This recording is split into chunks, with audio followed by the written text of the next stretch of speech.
Yeah, Disney was a big mountain to climb, so to speak, and I had no idea that this is what I would be doing or where I would be. I just knew that I wanted to try.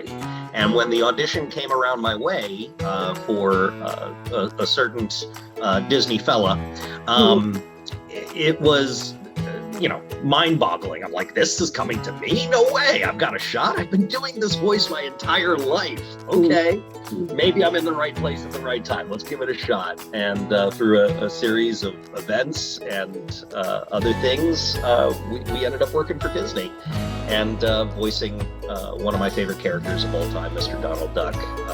So that was really wild to me, and I still can't believe it to this day.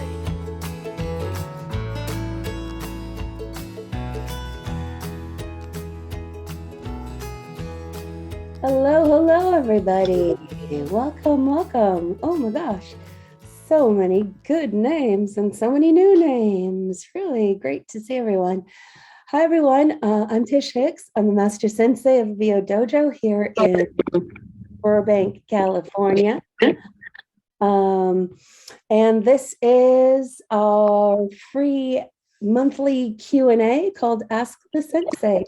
Each month, I am joined by our home studio master, Dan Leonard, and an esteemed colleague of ours from the voiceover world. And we are here to answer your questions. This month, we are super excited to welcome our friend and colleague, Daniel Ross, who you may know as the voice of a certain beloved Disney character. Donald Duck and many other animated characters, and in both animation and commercials, etc. So we are here to answer your questions. If you're here, you probably know what the Dojo is about. Full training program designed to guide you from I don't know to working pro. Dan, tell us a little bit about you and what you are up to as people are coming on. My goodness, am I busy as September roll on. I'm Dan Leonard, the home voiceover studio master. My job, aside from being a full-time voice actor, is to teach you how to properly record and get you away from all those Facebook and LinkedIn groups that tell you got to have this really expensive thing, that, and this really expensive thing, this, and simplify things down, get everything down to a physical level, and make your audio sound great without you having to be a techno genius, of which I know a few. But, and if you have any questions during the next hour about your home studio stuff, feel free to throw them into the chat so Jeffrey can get those to me. And looking forward to hear what Daniel has to say about what is going on in his career. Yeah. Well, Daniel, hi, welcome. Hopefully everyone had a chance to listen to the 21 questions, which is a thing we do before Ask the Sensei with our guest senseis, where we run through 21 questions. So hopefully people got to take that in. But Daniel, hi, tell us a little bit about who you are and what you're up to. Hello. Well, Tish and Dan, first of all, thank you so much for having me. This is it's quite an honor because I remember learning about the VO Dojo when I was just first getting started, and it's been a great resource and tool for me as well. So I'm sort of beside myself that we're even having this Q&A right now and that I'm a guest. I mean, it's wild to me. So thank you very much. Good morning, everybody. My name's Daniel Ross. I saw someone said hello from Baltimore. I'm from Maryland originally. Yeah, I'm a full-time voice actor. This is how I make my living these days. I've been in the performing arts for most of my adult life. Ever since I turned 18, I just wanted to be in theater and, be in movies and TV. That was always my goal. And some of the magic of it was always that movies and entertainment, it would stir me emotionally, and I loved the fact that there was a medium that could do that, and I wanted so much to be a part of it. So that really has been the thrust of what I've been doing for most of my adult life. But voiceover, I found my way into. I had no idea that this is what I would be doing, but I love it to pieces, and I'm just so glad that everybody's here to ask some questions. Otherwise, yeah, so I originally come from Maryland. I'm a theatrically trained actor. I've done work on, TV and movies. I've written movies. I've been in movies. I've produced movies. And then I shifted gears and came here to California to pursue voiceover full time, which was a calculated risk, which we can get into later. I like long walks on the beach. I like a Napoleon ice cream. I like pickles, especially spicy pickles, and silly voices. That's a little bit about me. Yay, yay. And Daniel, I think you have a really interesting perspective, because I know, as someone who is a guide to people starting their careers, I think you can probably say, like 90% of people say, oh, people tell me I should do voiceover. And then probably like 86% say, I want to be a Disney character. So you're part of what you have achieved, what many people is the guiding light to being here. So very, very interesting. Thank you. Yeah, Disney was a big mountain to climb, so to speak. And I had no idea that this is what I would be doing or where I would be. I just knew that I wanted to try. And when the audition came around my way for a certain Disney fella, it was, mind-boggling. I'm like, this is coming to me? No way. I've got a shot. I've been doing this voice my entire life. Okay. Maybe I'm in the right place at the right time. Let's give it a shot. And through a series of events and other things, we ended up working for Disney and voicing one of my favorite characters of all time, Mr. Donald Duck. So that was really wild to me, and I still can't believe it to this day. I was working at Target, managing the logistics process overnight when I moved to LA, and so I would work from 10 p.m. till like 8 a.m. every single day. And I would be exhausted during the day, but I could do my auditions, I could go network, I could do lunch, I could do coffee, I could do all those things. And that really paid off. And then eventually I got to quit my job, and that was the dream come true right there. Stop doing the thing that I really don't want to do and start doing the thing that I really love. And I certainly thank Disney profusely for that honor and that opportunity, just to be a steward of a character that is so synonymous with the company and the joy that they've brought to this world for generations. It's really, really something. Yeah. And I love that you share so humbly that it wasn't just like, oh, and then that you no. This the story runs deep. Twice as much to do what you've done. So I studied so hard. I put myself into all the cartoons. I rewatched over 80 plus years of Disney content just to mine for information and ideas. And it was a whole process, and it was very difficult, but well worth it. Worth it.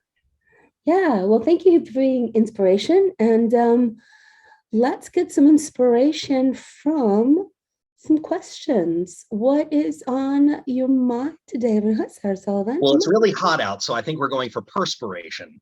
Maybe we can add that to the 3 Ps that you said. In the 21 questions, I asked Daniel what he thought what are 3 things that have been secrets to his success, or ingredients that have helped with his success. And you said, do you remember? I believe I said passion, patience, and I forget what my 3rd P was. Perseverance. Persistence. Yes. Yeah. Good. All right, well, let's take some questions here. And Daniel's here, so we can talk about animation. Dan is here, so we can talk about tech. We're open to all the questions, so you don't have to just make animation questions. So because we all work in all the things, right, Daniel? It's not just animation that you work in. It's not just one thing that we all do. So correct. What questions do we have, Jeffrey? All right, kicking us off. When I I'm gonna call the person's name and ask them to unmute themselves, and they can come to the room. If you would prefer that I pose your question for you, if you're feeling a little shy, just let me know in the chat or direct message me, and we can do that. So first one's coming from Adam Clark. Adam Clark, go ahead and come into the room with us. Tish, Hello, Daniel, Adam. how's everybody doing? Hi. Thanks for having me. Hey, I've been pounding the proverbial pavement for a while, so to speak.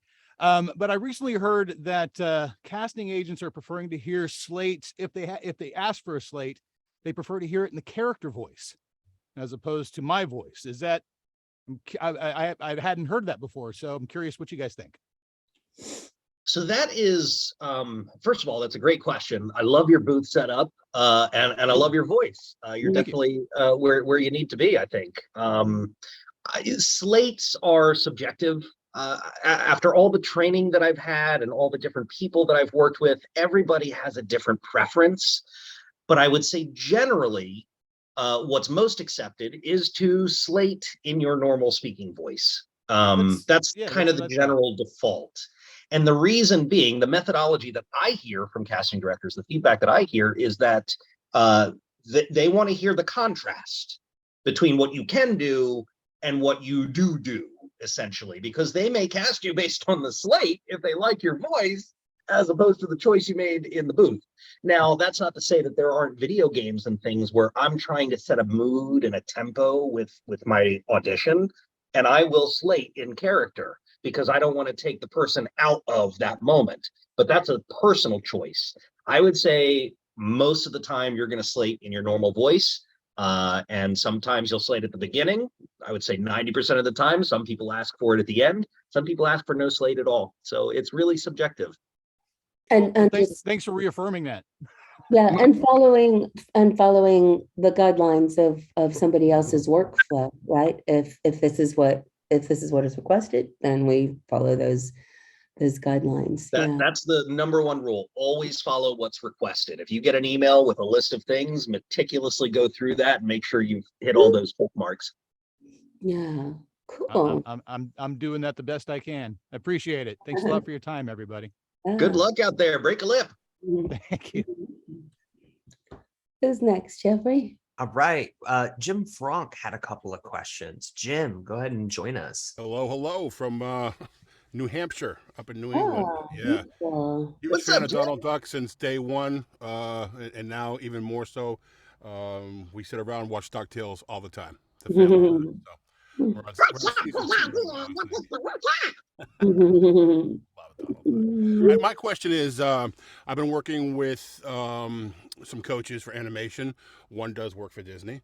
But I'm noticing that the trends are going more towards natural voices for characters, unless it's kids' cartoons. Now, I'm going to make my demos. Do I need to have 2 separate demos, one for, quote, silly voices and one for me character voices? Or can I use one? And if so, what do you think the ratio between the 2 types of voices should be? That is a great question. Nice. So here's what I would say. Yeah, we're leaning towards more authenticity, but there is always a time and a place for, silly, wacky voices. But yeah, generally the trend right now is just authenticity, normal voices, even for younger animation.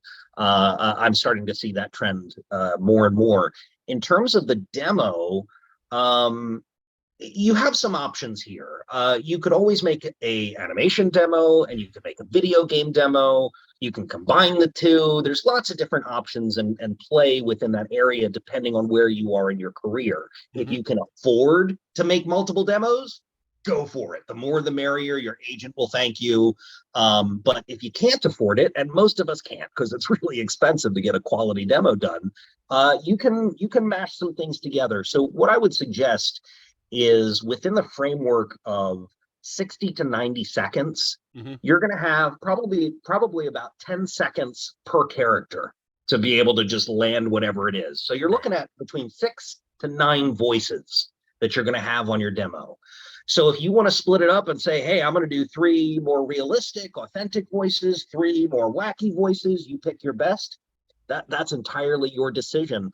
I don't know that you necessarily need that to be your North Star for making that decision. I Right. think what it really boils down to is what is what does your instrument, what is your instrument capable of, and what is it that you have to offer?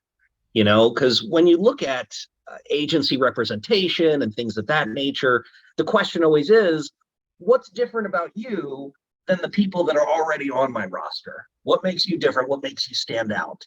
So I think rather than chasing an idea of what you should be doing, Mhm. you should really just be focused on showcasing what you're best at. Right. That would be my advice. Right. I'm actually working with a friend of yours, probably Goofy, Bill Farmer. Oh, Bill Farmer, yes, Yeah. So love Bill. yeah. So but I just want to have a clear focus going in, just in case. So that's all. Absolutely, absolutely. He's great. He's great, and Austin's great. Yeah, great team. Yeah. And I think Thank you. you know, with any demo, it really is that range of what you can do, and then how can you create something that in those few samples, not only do I know that you can do this and this, but I can interpolate, oh, if he can do wow, something so goofy, and something like really realistic, you can probably do something in between there, right? So you create your demo, but you activate people's imagination and feel of trust that, oh, if he can do that and he gets it, and he can do that and he gets it, he can probably do whatever else is needed for my project. And that having a demo that instills confidence, excitement, right? Oh, this guy's great. I don't know let's work with him, right? And makes people say, yeah, and makes everyone feel confident, like, yeah, we could go with this. That's what you want your demo to. Yeah, no pressure. Fire. Thank you, guys. Get it Appreciate right it. or else. Awesome. What other questions do we have? And as we said, open to any subjects here, guys, because all. Thanks again for the question, Jim. Mhm. All right. Next one is from Ronaldo Sellers. I think this one is probably one on everybody's mind. Go ahead, Ronaldo. What's going on, everyone? Thanks, guys, for having this. And Daniel, hey, what's up, man? I'm from Baltimore, so Hey, there we go. Are you a Ravens fan? talk to you. Nah, I'm a Commanders fan. You know. Okay, all right. You know, we've got that choice. Yeah. Exactly. Hey, well, so my question is pretty simple, but it leads into another question. But basically, you know, my major question is, what was it like, or is it necessary for in order for us to move to LA? Do we have to move to LA to become a principal performer on an animated show? You know, because I've heard many different things because of the pandemic and everything. Many people are saying that, you know, we've got our own booths and studios in our own homes. But, you know, that's more slated towards, you know, animation or pardon me, video games. But when it comes to principal characters in a show with Disney or Netflix, do we need to move to LA?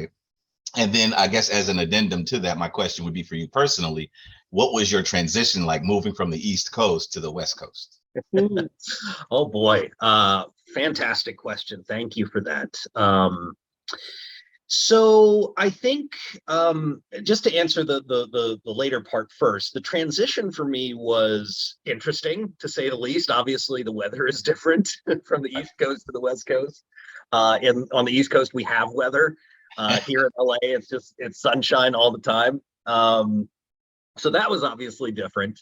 I think socially things are a little bit different. I've heard the term, I don't want to disparage anybody, but I've heard the term thrown out that people on the East Coast are mean but nice, and people on the West Coast are nice but mean. I don't know if that makes I've never heard that. There's a sliver of truth. There's a sliver of truth in that.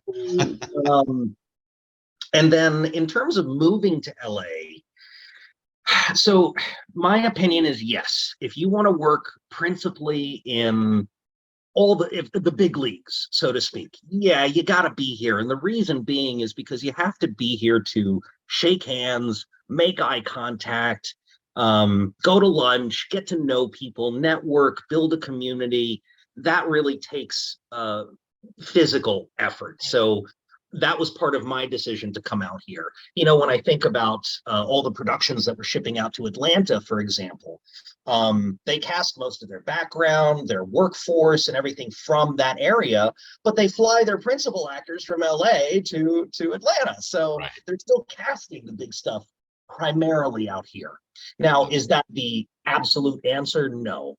I think there's wiggle room within everything. And nowadays we are trending towards working remotely. I still work remotely, and now it's kind of a hybrid since the studios are opening up. But the one thing that has definitely changed since the pandemic is what we're doing right now, the access to people and to be able to take workshops and learn from individuals that maybe you wouldn't have access to unless you were there in person. People who had waiting lists for years to get in and work with them, Right. you can get in almost with no time at all. So Right. I think that's definitely an advantage and something that everybody should be taking capitalizing on. Get your training in, do some workshops, do some Zoom meetings. It helps, and it keeps you on the right path and gets you in the right mindset, and hopefully answers some questions like these that you have. But yeah, so I think my general answer is, yeah, you got to be here for the principal stuff. Is it the only way that things work? No. I know in the anime industry, for example, there's a lot of remote work. People from Miami are plugging into LA, to Austin, to Toronto. So, I don't see that trend going anywhere. But the big stuff, I think you got to be here. Got it. And Thanks, yet, appreciate it. and yet there was a real process to you doing that, right? You didn't just go, I have this inkling of I want to be working in animation. You were still in Maryland doing the work, building the relations, doing the training. And then as it was time, right, you moved to the crazy expensive place that this is, right? And there is no right time. There is no right time. It's just when you're ready. When you're ready. And it took me a long time to be ready. I left my family, my friends, my job, my world, my production company behind in order to do this. And just going on that journey was significant for my own personal life. But to be out here and just have the chance, LA was this, mystical land far away where actors could be successful. And I always wanted to give it a shot. And life just kept getting in the way until I made the decision and said, this is what we're doing. And boy, am I glad that I did. Hey, Daniel, how long did it take for you to get to from point A to point B? Like from the time you landed to the time where you got the big meeting where you were able to get the role? How long did it take you to do that? So here's the thing. I took a calculated risk. I knew that voiceover was something that I had the potential to succeed in.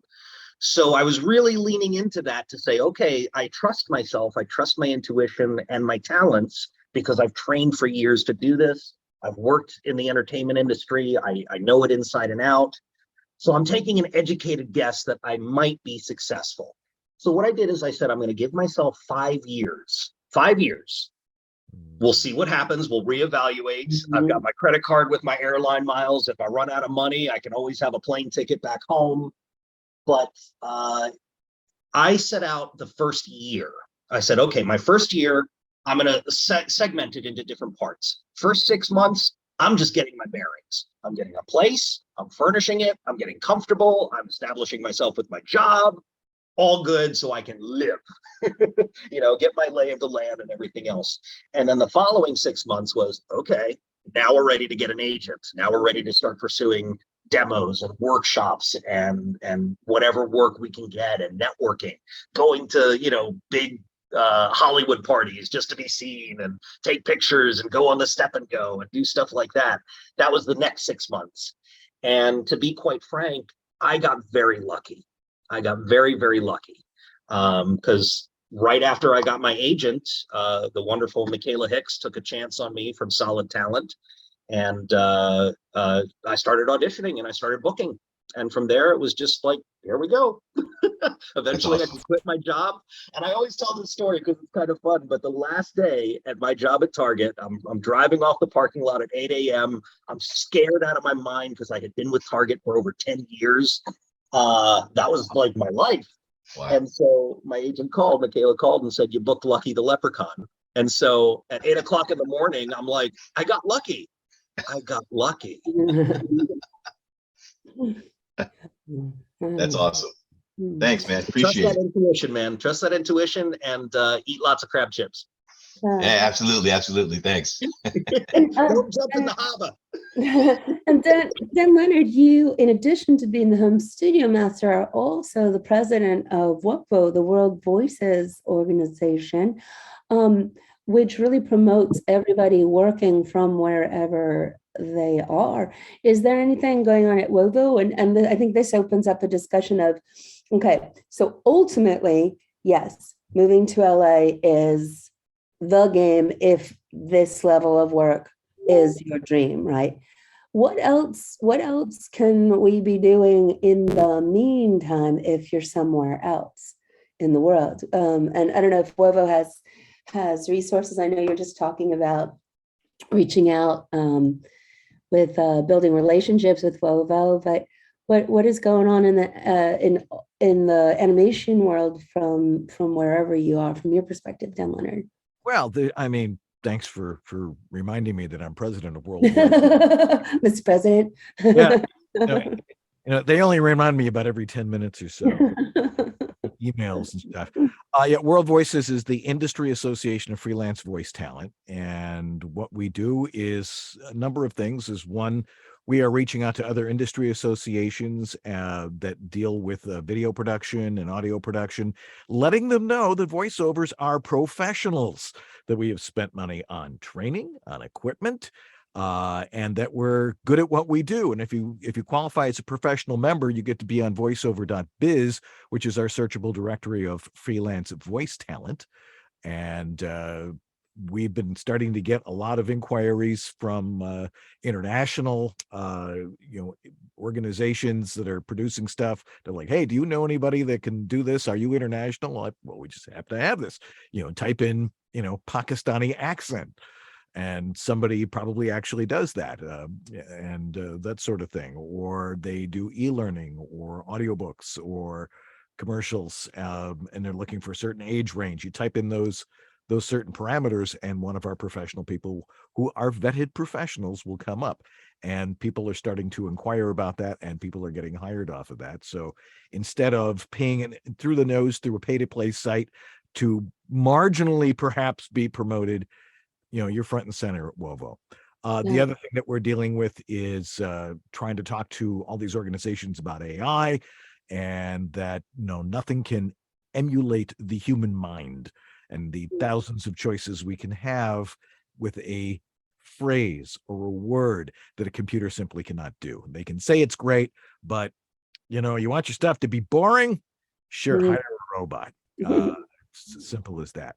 And we're doing a bunch of other things. We have a new demo player that's coming out that our members are getting onto their websites, and it makes it real easy to post your demos on your email, on your website, those sorts of things. So we're going to be releasing that to the public pretty soon. And so I'm a busy guy, along with all the home studio stuff, and of course, Voiceover Body Shop. Yeah. And I was just we're at the Dojo, we're partnering with a really cool organization called Catalyst Story Institute and Festival.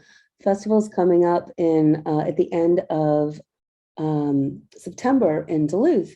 But Catalyst is to Sundance is to independent film, as Catalyst is to independent episodic content.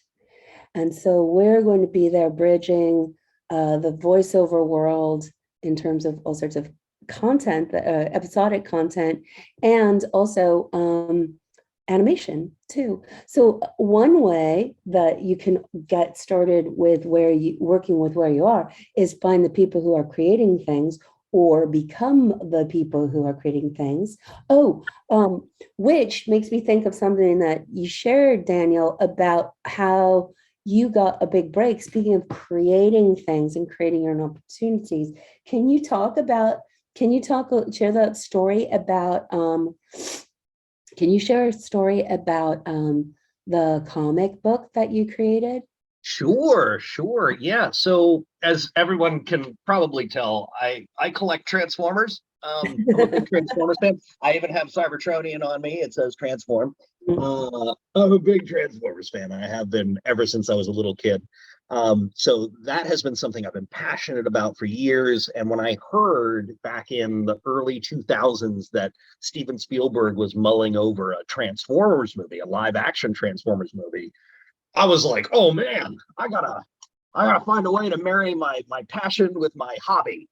And so I, was working in fan dubs and, doing stuff with the other fans just because we loved it and kind of cutting my teeth doing that. And so what I did is I created a comic book with the help of some of my other artist friends and my mom, who helped me as well, because she was an amazing artist, to create a comic book to send to Steven Spielberg and Michael Bay, just to maybe get their attention. All I wanted was an audition. And I didn't know the industry. I didn't really know how to go about, getting what I wanted. I didn't have a big agent at the time. So I had heard a story about how Elijah Wood filmed a video of himself in the woods reciting lines from Lord of the Rings to send to Peter Jackson. And I'm like, I can't film anything with Transformers. I don't have a budget, What could I do that my imagination won't be limited? And a comic book was the right medium. So we created, how well you can see it, The Voice Within. And it's a multi-page comic book that features me in a story with the Transformers. And it got to Spielberg, it got to Michael Bay. And I was literally in a Toys R Us looking at Transformers when my contact called me and said, you got an audition.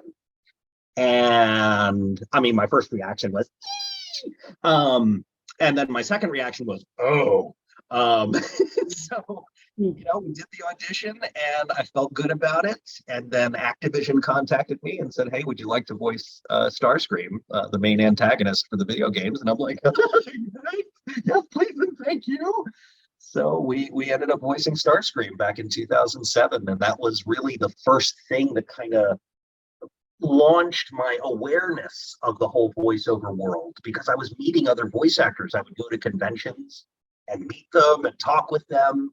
And I very quickly realized that these people were like me. It was like I found my tribe. I found the same kind of weirdos out in the world that I've been looking for all along.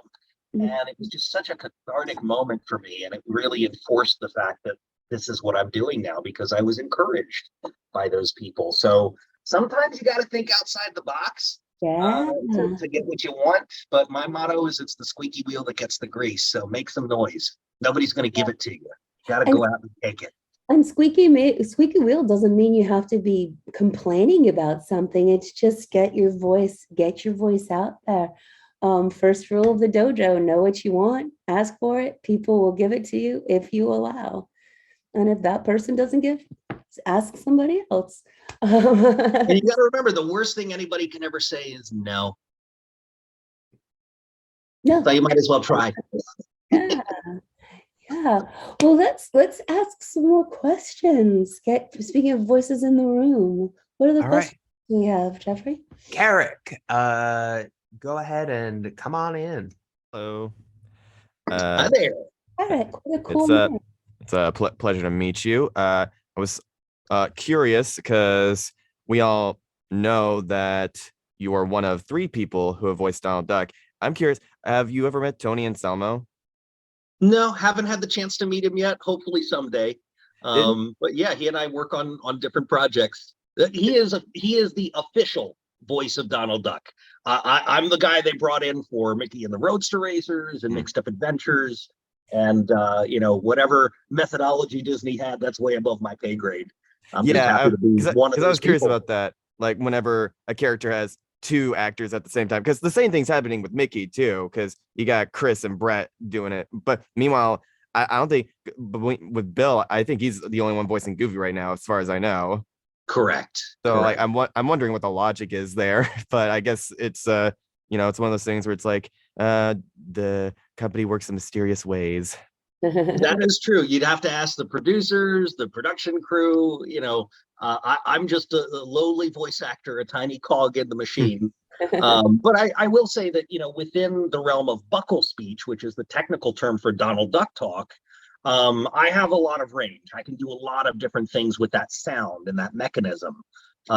So, what I brought to my show was specifically, they asked me if I could enunciate clearly.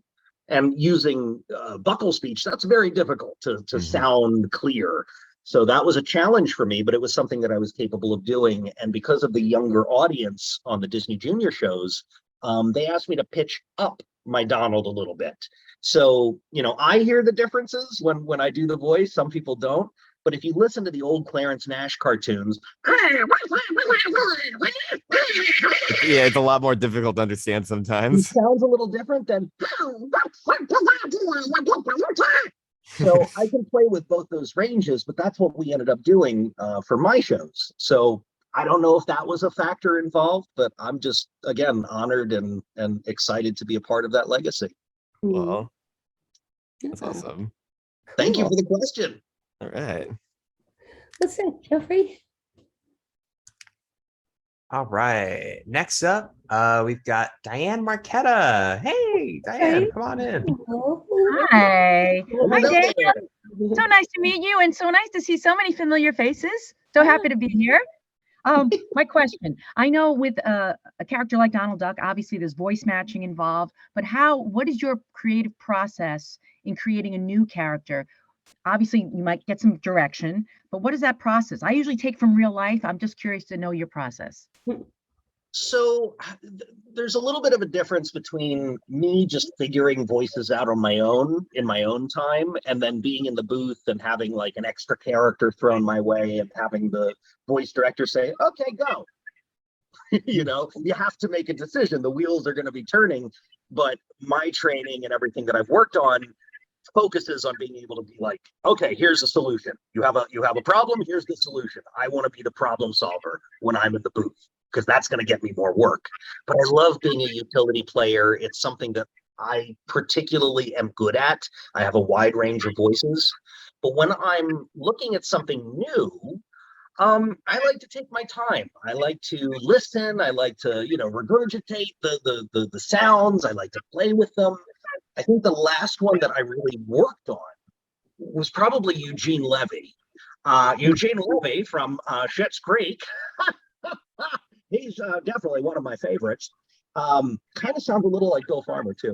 But that was one that I worked on. I was like, let me listen in, and what does this sound like? And let me work on that. And I just took my time with it. But otherwise, character creation, I think it leans heavily into archetypes rather than a strange, quirky voice. What does a police officer sound like? What does a fireman sound like? Maybe you have an idea in your head, maybe you don't. But I think the discovery process is different on both sides. If you're just doing it in the booth to have an extra voice, you'll pick the voice. You'll pick what works best. If you're figuring out something on your own, you take the time and you research it. Everybody's different, though. For me, I listen intently and I mimic. And then from the mimic, that's when I start to pick it apart and digest all the little components. Oh, they sound like this when they do that. Oh, they sound like this when they do that. So it's very, very smart. different. Mimicking gives you a base, and you can sort of flare off there and create something new. So that's great advice. And one of the things that I do advocate when I coach people one-on-one, I like to give them homework, and I advocate for a 90-day process of self-discovery. And part of that process is literally to just empty your brain over a 30-day period and write down every voice, every accent, every impersonation that you currently are capable of doing. Not what you could do, what you currently can do.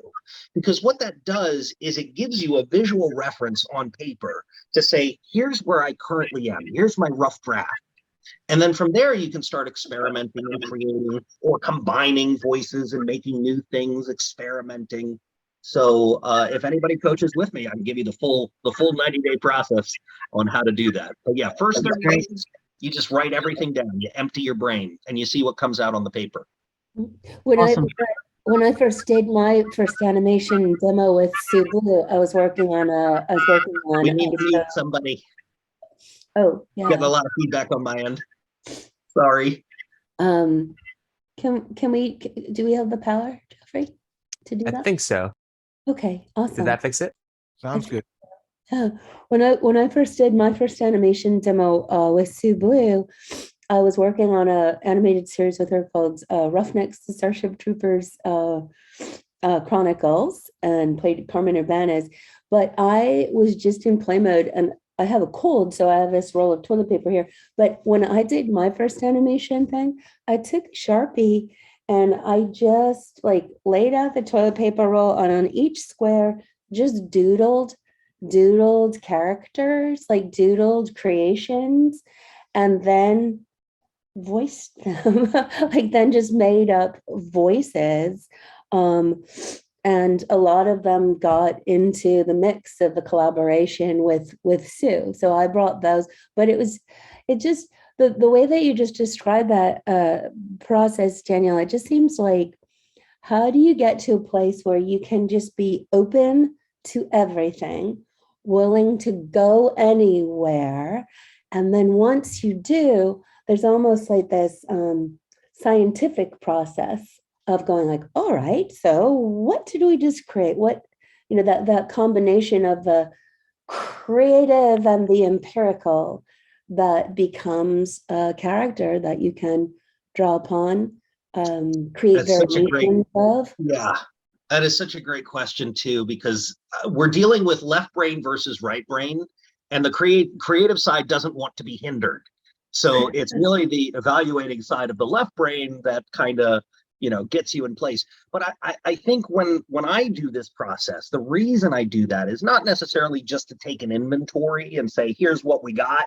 It's to begin that process of discovery, because what you can extrapolate from that is, oh, I can do this particular voice, or I can stretch and push and pull a voice. That's going to be in my tool chest when I go to audition on a regular basis. But I think it's just taking the time to understand your instrument is crucial. We're all actors. We all want to perform. We want to do anything and everything that comes our way because we're capable and because we're passionate about it. But the reality is, we all have our niches. And in order to find that niche, you have to go through the process in order to laser focus on what you're good at so you can make some money. That's really the goal. You want to make some money with it. But if you try to accomplish everything, you may accomplish nothing. So focus on the things that you can, and be aware of what it is that you have to offer. Because when you eventually meet with an agent, they're going to ask you that question. What is it that you have to offer? What makes you unique? And you need to be able to say, here you go. I've done the work. Thank you, Daniel. Thank you so much. Pleasure. Thank you. Hey, how you doing, Jeffrey? Good. I'm gonna feed Dan a question, Dan Leonard. Philip Horowitz, could you please come in the room and join us? ¿Dónde está Philip? ¿Dónde está la biblioteca? Going for Philip. I see you're here with us still. Hope you can unmute. If not, I'll ask for you. Going once, going twice. Yeah. Okay.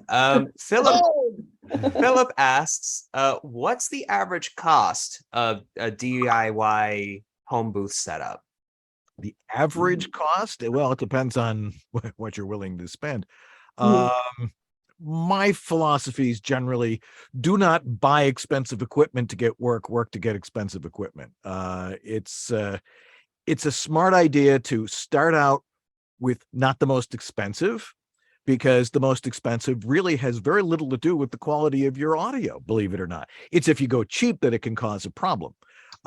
You can get any studio condenser mic over $150, and a regular interface like a Focusrite Scarlett 2i2. There's a bunch of other ones that are like $150. A mic stand, which is going to cost you, maybe $30-$40. What's most important is the room you record in.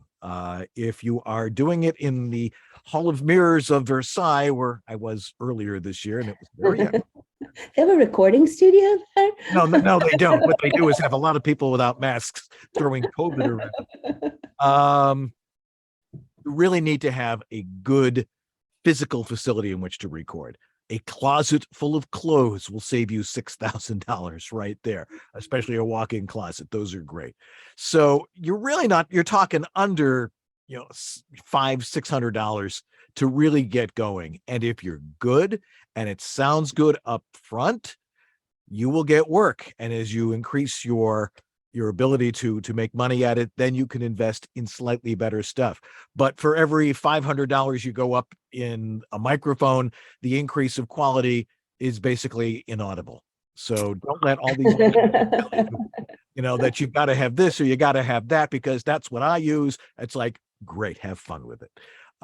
Keep it simple. Everything is acoustics, your proper mic technique, and your ability to set levels properly. Everything else is gobbledygook, misinformation, and stuff that is meant to throw you down a technological rabbit hole. But I consult with people on an individual basis, and no voice is the same, no room is the same. Every new setup really needs to be custom tuned to you and how you do your work. So it fits your lifestyle, it fits your voice, and your technological know-how. Yeah. And I think it's also, I know when you're beginning and you're starting your business, there's a couple ways to think about this. Like, first of all, as someone who started out when people, only Don LaFontaine took his limo, or had his home studio because, he didn't take his limo. It was not everybody had a studio at home. Like that, you can get a really like competitive quality session ready studio in the $500 to $1,000 range is kind of miraculous now. And I know when you're starting, it seems like, oh my goodness, such a lot, but it's not. It's not that much. And also, if you think in the mindset of I'm starting a business, what business can you start with a $500 investment? Like, holy buckets, that's not very much money at all. So especially if you already have a computer, we right, exactly. Or you can do this on an iPad if you're very very good with nibble with your fingers and stuff. But there are ways to do this. Digital recording is digital recording, and I think there's too many people throwing out an awful lot of technical misinformation out there about what you really need. And so try not to pay attention to, well, I use this and I use that. There's lots of choices when it comes to microphones and interfaces. As I like to say, it's like being at the checkout line in a supermarket and looking at all the candy choices you have. It's like, which one? Keep it simple and keep it basic. I would just add one thing to that. For those who are, investing in themselves, you will earn money, and then my suggestion would be to put it right back into your voiceover. Almost treat it like a hobby at the beginning and just keep investing in yourself and investing in the process. But I would also say for microphones, just as an addendum to that, eventually you're going to want to upgrade your status to, work with the big dogs who are doing everything in the industry. Most studios ask for things like a U87 or a Sennheiser 416. So your next step after your initial investment would be to aim for something that all the studios maybe are using, so that when they ask you what's your setup, you can be like, I got what you got. That makes the process easier. It makes the decision-making process easier. But most people don't care what you have. If they don't like your setup, they may send you a mobile rig so you can set it up and record at home, or they'll bring you into the studio. So it's not necessary, but as a personal goal, I would say you want to try to aim eventually for what the standards are. That would just be my small addendum to Dan's amazing suggestions. And then what is the standard? There Yeah, is exactly. That's why we have to coach with you, Dan, to know what the standards are. Right. Yeah. And think of it as the evolution of your booth and equipment in your business. Yeah. We got a couple more minutes here. What other questions do we have? Next one down is Tracy Taylor. Tracy, go ahead and hop in. Hey, Tracy. Wow. Okay, great. So the real question was for Daniel, because I'm not sure I heard it correctly, which was, how many hours did you research content for Disney before the audition? Was it 90 or something? I can't even quantify it. I can only say that first and foremost, I had been doing that voice my entire life. My mom taught me how to do the Donald Duck voice when I was like 3 years old, and I've been doing it ever since. So it was very easy for me to step in and not worry about like what the mechanism sounded like. I just had to get the character right. So I would go back and mine as much material as I possibly could to just figure out the isms. What is it that Donald does when he's in this situation? What sounds does he make when he does this or that, or in this situation? And in many instances, with my own recordings, there were things that had no precedent. And so we had to make that precedent on the fly. And that was really scary because I'm like, everything's been shown to me, so there can't be anything new. But that's the way it goes. You have to make some choices at some point. But I would say right before the audition, I dove in probably for a good week, just every day watching as many cartoons, some days hours at a time, but I was taking notes. I would pause, I would go back, I would listen. As an example of something that I pulled from that process, everybody knows what Donald sounds like when he laughs. It's a very diaphragmic laugh. But what does he sound like when he chuckles? It's a very different sound, and I had to learn what does that entail, because it's not like I could see a video of Clarence or Tony doing their thing. So I just had to assume and learn that way through practice and discovery. But yeah, many hours, and boy, I'm glad I did. I had to. Oh, yeah. Thank you so much. Cheers. Thank you, Tracy. Okay. Yeah, I'm gonna bounce to another one for Dan Leonard. Rachel Baller. Rachel Baller. Rachel Bowler. Hi. Hi, good morning. So for Dan Leonard, my question is that I had been using an old Dell laptop and Audacity to record, and I recently upgraded to a newer HP laptop. But when I downloaded the Audacity program, I don't know if I got a bad version, but it's running slowly. It's got like blurry graphics, and like the sound levels are really hard to adjust. That I don't know if you know of a better program that is more compatible with HP, or if there's just like a more upgraded program that I should be using that would work.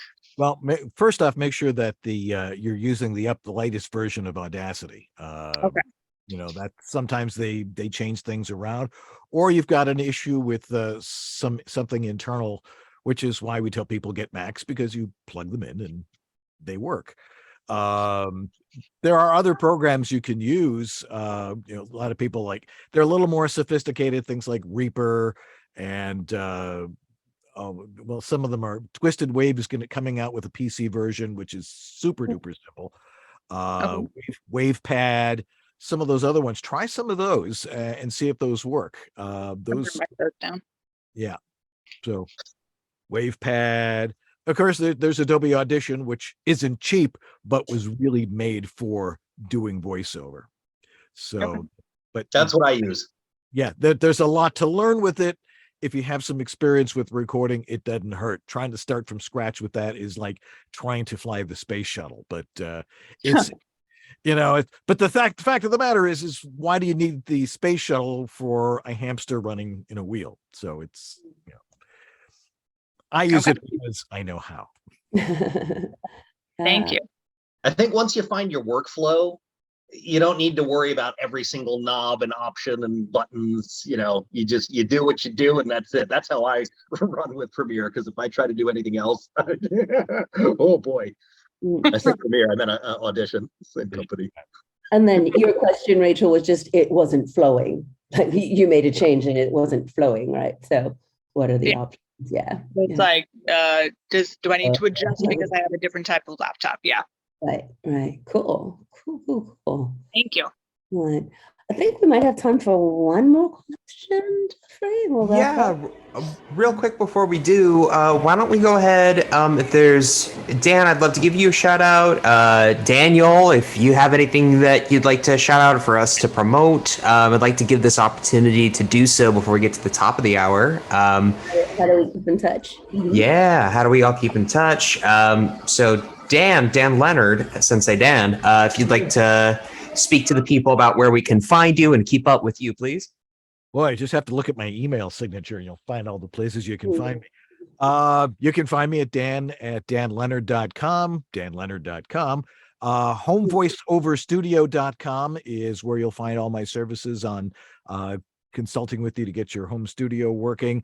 And world-voices.org is our website for the Association of International Freelance Voice Talent, and we'd be love to have you. Got lots of great stuff going on there. And I also have my specimen collection cup if you want to send me your audio at homevoiceoverstudio.com, and for $25 I will analyze your audio, and I know there's a lot of people in this room that have done that, and they can tell you that it's well worth it. Excellent. And Daniel, how do people keep in touch with you?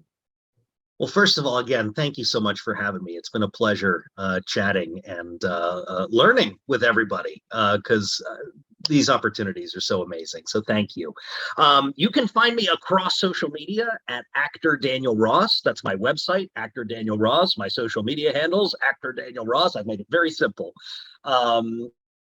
If you would like to coach with me, simply visit my website. You can book time directly with me there. I'd love to work with you and show you my process and how I digest a piece of copy and what my workflow and rhythm is, my creative process. I'd love to share that with you. Otherwise, I'm just working. I got some really cool announcements coming, but currently you can hear me as some fun characters on Mickey Mouse Funhouse. I don't play Donald Duck, but I play some other fun characters.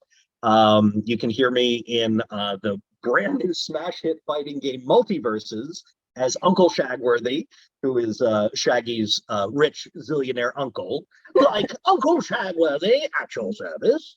He's a really fun character, and there's some more stuff I can't talk about yet, but soon. So stay tuned.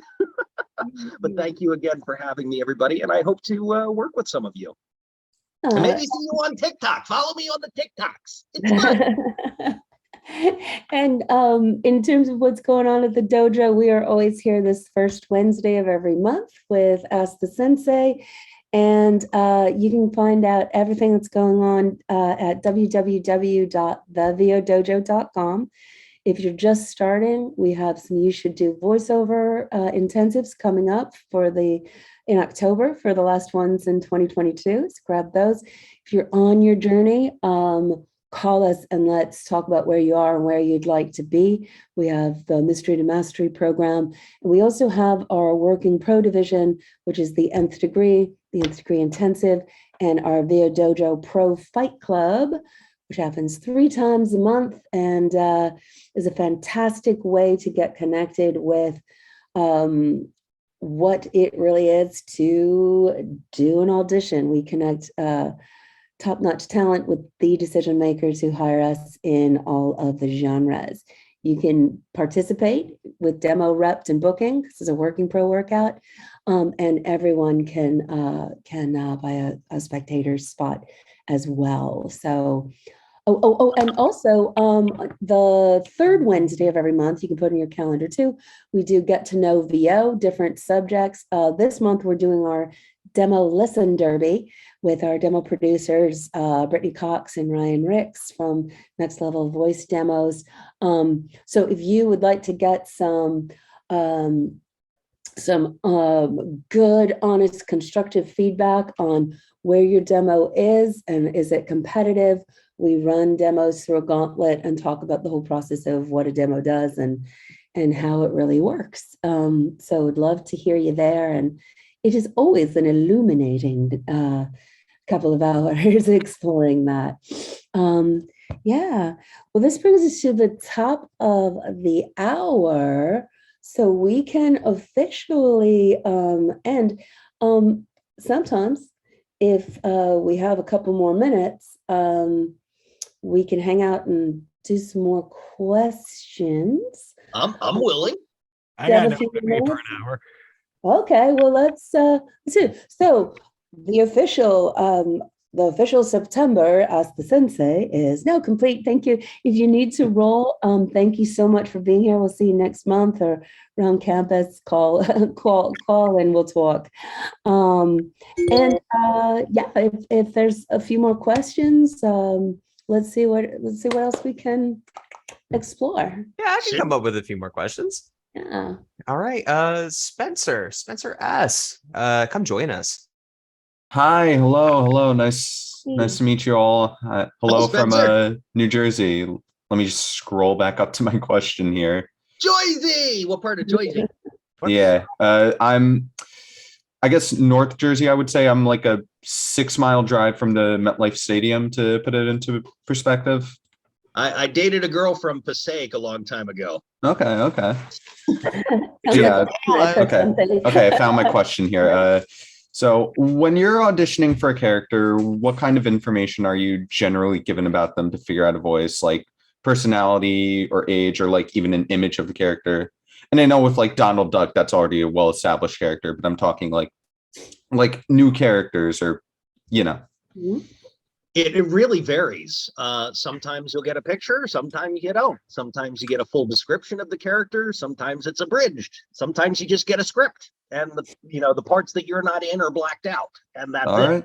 So really, it varies depending on what you get. So you just kind of have to take an educated guess as to what they're looking for. Mm-hmm. The other thing is, sometimes when they add their descriptions, there is a different person from the casting department who is writing the information. They're just writing something that looks good and sounds good and doesn't really inform me of much. That happens sometimes. So I would say the majority of what you're going to be extrapolating from is the script itself, the lines themselves. And then, of course, you want to see if there's any restrictions, if they have any archetypes in mind, any references in mind. They might say something like, we want to, we want a Jeff Goldblum. We want a Goldblum type. So not exactly Jeff Goldblum, but that's kind of what they have in mind. They never know exactly what they want. They're really leading to you to say, tell us what we want. Yeah. So this is a process that I teach with my students one-on-one when I coach. You're taking an educated guess every single time, but that process of putting in those 10,000 hours and working the material, eventually it's kind of like a second sense. You look at it, you take what you need, and you roll with it. Because realistically, you're going to have so many auditions when you're working. You might have up to 20 auditions a day. You don't have time to think about, what was my character's life like in the 1930s? What was their relationship like with their father? What did they have for breakfast? You don't have time to think about those things. You just have to go. Mm-hmm. And so that can feel a little bit limiting, but it's a process. So once you get good at it and know what to look out for and not to look out for, it becomes much easier, but it's always different. Always All right.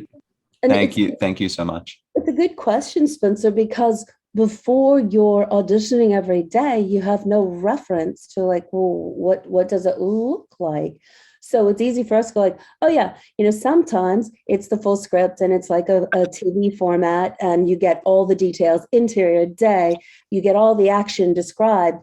And sometimes it's more like, I call that having the whole score, right? All the parts.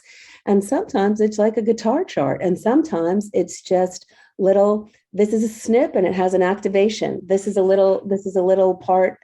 This is a little, block of words of a little scene and an activation. And you have to fill in where am I? Who am I talking to? What am I after? All of those things. You have to fill in all those details of stepping into the world and bringing it to life and being in response and having an anvil fall on your head, you have to use your imagination to take everything you can from the script, bring it to yourself, right? Because that's what's going to make it your interpretation. If everybody does, and then he goes, boop, boop, boop. And then there's going to be 60 auditions where everyone goes, boop, boop, boop. And if you can go like, oh, that's not how this guy goes, or I do it like this. So, yeah, I remember sometimes the tonality can be a little difficult to ascertain. You know, especially for pilots. There's no reference. The show isn't out. You don't know what it sounds like. The only thing you can do is look up who the producers are and see if they've done any other content. And then you could listen to that content for kind of a baseline. But here's the thing. If you're torn between a charactery voice and like an authentic voice, it never hurts to send 2 takes. Never hurts. As long as they are very distinctive and different, you're not wasting anybody's time. But if you're torn, like, I just don't know where to go, give them both if you've got the time. Can't hurt. And I think it also helps to like listen to what's going on. We talk about the tone of the tune. You know, you can't say like, oh, it's a cartoon. There's so many different things on the air and so many different ways to be, you know, that a cartoon is happening. So you need to be able to look at a script and go, what's the tone of this tune? And how do you bring that energy? Yeah. All right. Yeah. Cool. I remember the first big animation audition when I moved here like 30 years ago. And it was, you know, I went to a place and it was a lobby and there was like, you know, big things around. And someone came out like, hey, did you get a chance to, who's eating? Oh. Is that the sound engineer's phone call? It's after the top of the hour, so it's the irony. But I remember the first audition that I went to, and someone came out like, "Hey, did you get a chance to look at the model?" And I was looking around, going like, "Where's the model?" Like I was thinking like a model, like there's a model of something, and it's not. It's just the drawing. The drawing's called the model of. In the animation process, it's called. I was like, "Oh yeah, the model. Yeah, that's it." So that's all stuff that you also will get to learn on the job. Yeah. What are the questions? Those are great ones, Spencer. All right. Thank you. Yeah. Next one we have is from TJ Anthony. TJ? If TJ is still. Hey, how's it going? Hey. All right. So my question is, I've been doing some research when it comes to demos, and I've noticed that the trend is with animation and video games, they're both blurring the line to where they both sound almost exactly the same or just similar enough that I often wonder, would it be beneficial to create a demo that can cater towards both? Or should you try and make 2 separate demos to try and like zero in on each one? That's a fantastic question. I think when you're first getting started, it's okay to merge them together. It's okay to have that variety. You know, you're going to have a lot of people listening to your demo off of, you know, your website, people who are curious of what you can do. If they want to hire you on the spot, they're listening to your demo to see if they want to hire you. So having a wide variety, I think, is good to start. But as you progress and as you're financially capable, yes, delineating between an animation demo and a video game demo, I think, is really crucial, and kind of understanding what the differences you want to have on there are. My goal, and anybody's goal, is to eventually replace your animation demo with work that you've actually done. So it's an actual representation of what you've done. In lieu of that, you just have to put your best foot forward. And I know that can be very confusing and a bit daunting. But I think initially, absolutely, go ahead and mesh them together. Nobody's going to dock points for that. But eventually, you're going to want to split the 2 if you can. And okay. I think the key there, Daniel, is understanding what is the difference. What is at the heart of an animation is, you know, the heart of animation is bring it to life. The heart of a video game is inhabit the world fully. You're in that moment. You're in that world. You're in that experience. So there's subtle differences in how each of the genres work, right? And so So what really you want to be able to differentiate is, can someone hear and feel that you have an understanding of that differentiation, right? And if it's all mushed together, not mushed together, but if it's all in one place, to allow, once again, people to see that variety, as long as you're clear on, if someone can like, TJ gets, he gets what happens in a video game, and that sounds and feels like I could be in a video game. And he also understands what it's like to be in a Looney Tune thing, or, so I think that's kind of the interesting thing, going back again, how I, as a buyer, can go, you get it, let's do this, right? Yeah. The demo listen derby in a couple weeks, guys. Awesome place to listen. Like, oh, here's a demo.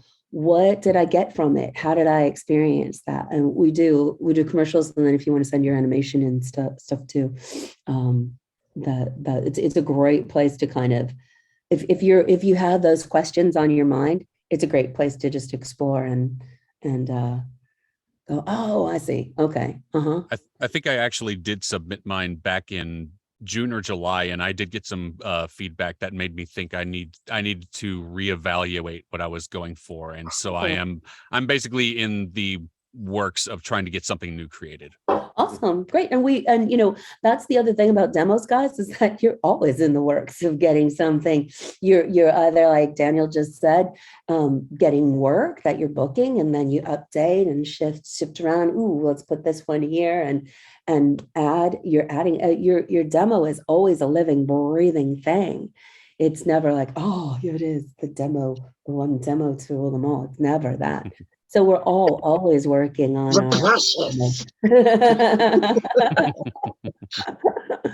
yeah, cool. Well, thank you. Sure, but it's 11:11, auspicious. I think I got time for one more. Yeah, awesome, cool. What do we got, Jeffrey? Okay, so let's get Rachel Baller. Well, Rachel already asked your question. Okay. Sure. Love Then maybe you, we can. Rich. Yeah. Maybe then let's get Maui Santos in the room if you're still here. Oh, yes, I am still here. How is my audio? Hello. Hear you. That's the most important thing. Amazing. Yeah, thank you guys so much for your guys' time all across the board. Tish, Dan, you guys are always epically like educating us. Daniel Ross, honestly, a thorough inspiration, because my brother had managed to create his own facade of Donald Duck. So even when I wasn't hearing other people's Donald Duck, I had my brother, and I was just like, this is just such a great, space for me to grow up in, such a warm space. So I wanted to ask you, before you became into this journey, who were your biggest, inspirations, let alone who are your biggest supporters throughout your journey? Wow. Thank you for that question. And thank you for sharing that. I think so many of us have a relative or a friend or somebody who does like the Donald voice, and it's just something that creates joy, generationally. And it's something that we all share in common, because that was my story too, with my mom. So thank you for that. I think when it comes to my inspirations, they've changed over time. I always gravitate towards people who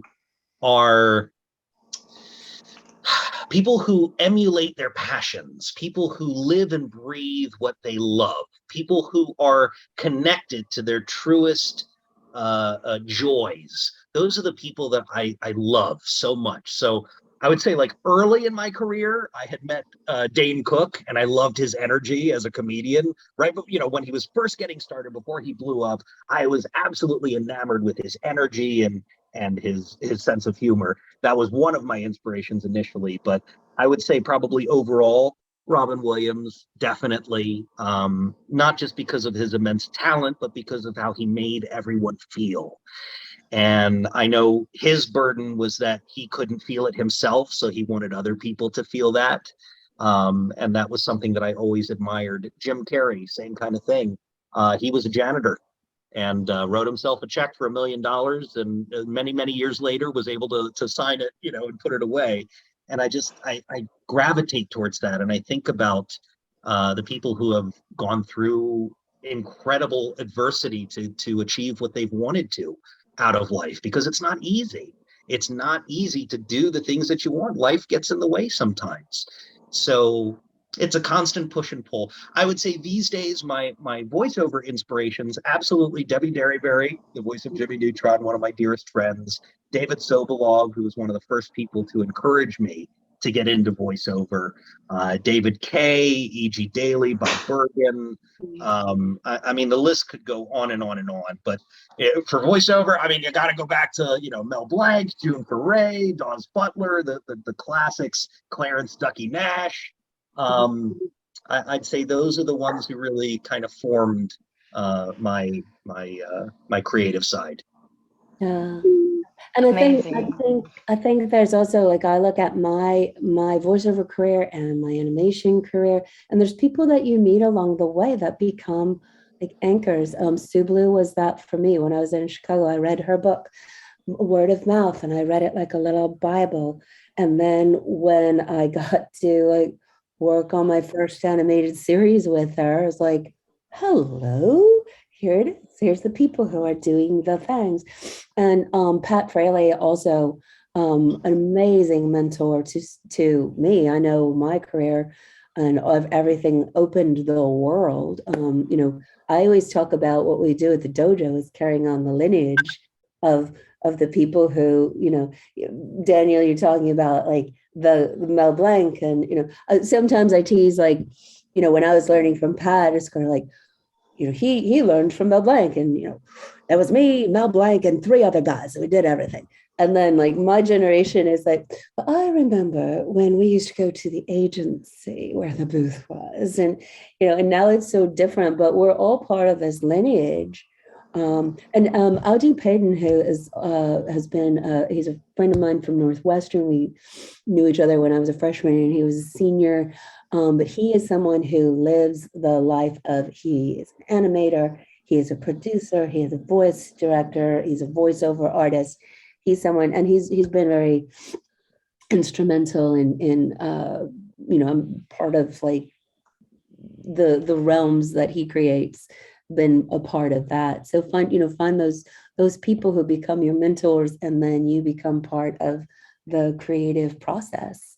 And that's the way it goes. So, and always think of yourself as it's we, not they, right? I have to throw in one additional quick story.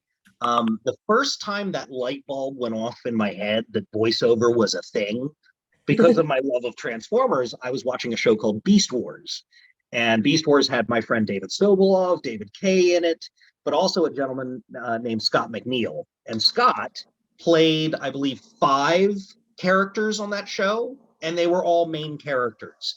And I was fascinated when I learned that it was all one person. And I'm like, wait, that one person did this. How did they do that? I just started looking at the credits. And as I started looking in the credits, it was like, oh, I'm starting to see patterns and familiar faces and names.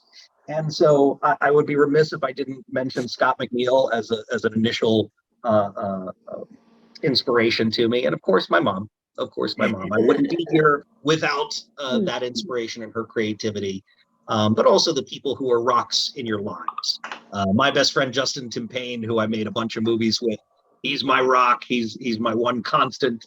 And also, I probably would not be here without that camaraderie, love, and respect. It just helps to have somebody to talk to, Yeah, and believe in your vision. That that's totally what we do at the dojo. We always say it's always just you, but you never do it alone. And so we're always here together. So, well, shall we go do other things now? Yeah, I got to run, unfortunately. But it's been such a pleasure, everybody. Thank you all. Yeah, Daniel, thank you so much for being here. Dan Leonard, always a pleasure and an honor to have you here. And thank you. And of course, thank you to Jeffrey too. Thank you for fielding the questions. For making everything go. Everybody, thank you for being here. We want to hear your voice. If you are interested, sign up for a voiceover once over. Love to hear where you're at and where you'd like to be. Jeffrey can put you on my calendar for continuing with the dojo call. And yeah, wanna hear your voice, and we're here for you. So great to see everyone who's regularly here. And if this is your first time, see you next month. And keep on getting your voice out there with persistence, passion, and patience. And patience. Yeah. And say it with a smile like that. I have patience. Yes, Andy. Perseverance. Perseverance. Awesome. All right, guys. Thanks so much. Bye. Bye, everyone. Woo!